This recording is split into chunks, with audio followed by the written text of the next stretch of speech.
Чингис хаан үндэсний музей үзүүлж байна.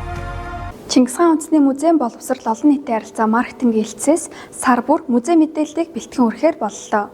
Ингээд та бүхэнд 4-5 дугаар сард хийсэн онцлог мэдээллийг таймлан хүргэж байна. Чингис хаан үндэсний музейн захирал Ахтамжис Чулуун, Чехийн үндэсний музейн дэд захирал Петр Бруха тэргүүтэй төлөөлөгчдийг 4-р сарын 18-ны өдөр хүлээн авч уулзсан хоёр орны музей хоорондын хамтын ажиллагааны талаар ярилцлаа.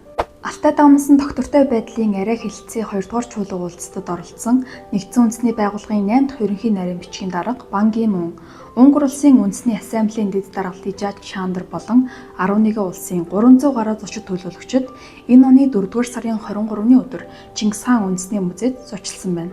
Бүгд найрамдах Киргиз улсын парламентын дарга Нурланбек Шакиев энэ оны 4-р сарын 24-ний өдөр Чингис хаан үндэсний музейгээр зочилж Киргизүүд болон Чингис хаан түүний үр хойцсийн түүхэн холбоо эрдэм шинжилгээний баг хуралд оролцлоо. Чингис хаан үндэсний музейн захирал Ахтамжис Чулуун, Чехийн үндэсний музейн ерөнхий захирал профессор Михаил Лукаш нар 4-р сарын 24-ний өдөр хоёр музей хоорондын хамтран ажиллах гэрээ байгууллаа. Энэ үеэр бүгд найрамдах Чех улсын нийслэл Фрак хотно Монголын түүхэн гэрэл зураг олон улсын эрдэм шинжилгээний хурал 4-р сарын 25-нд болж музейн захирал Ахтамжис Чулуун Монгол аран ба монголчууд 10 бот бүтээл төрөвсөн төслийн үр дүнгийн тухай илтгэл тавьж оролцсон юм.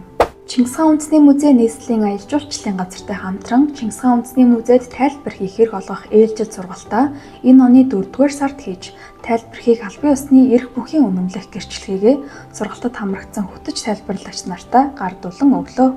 Чингис хаан үндэсний музейгээс Чингис хаан судлалын олон улсын холбоотой хамтран Монголын нууц товчооны дэлгэрэнгүй тайлбар, Рашид Алданы хятадын түүх ба 14-р зууны Евро-Азийн соёлын солилцооны тухай сэдвүүдээр олон нийтэд зориулсан үн төлбөр үргэлжлэхцээ зохион байгууллаа. Монголд орчин цагийн музей үүсч байгуулагдсны 100 жилийн өн хүрээнд Чингис хаан үндэсний музей Итали улсаас Монгол улсад суугаа элчин сайдын яамтай хамтарч бүгд найрамдах Итали улсын сэргэн мандалтын төлөөлөгч гэрэл сүдрийн мастер Алдар Зураач Карвашогийн Магдалины намжлал их зургийг Монгол улсад анх удаа дэлгэж үзэгчнийг хүртэл болголоо.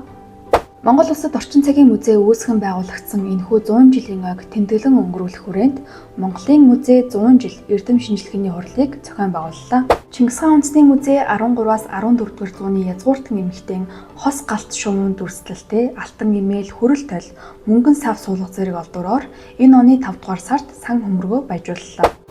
Түг соёлоо эрхэмлэгч та бүхэн музей мэдээлэлтэй хамт байгаарай.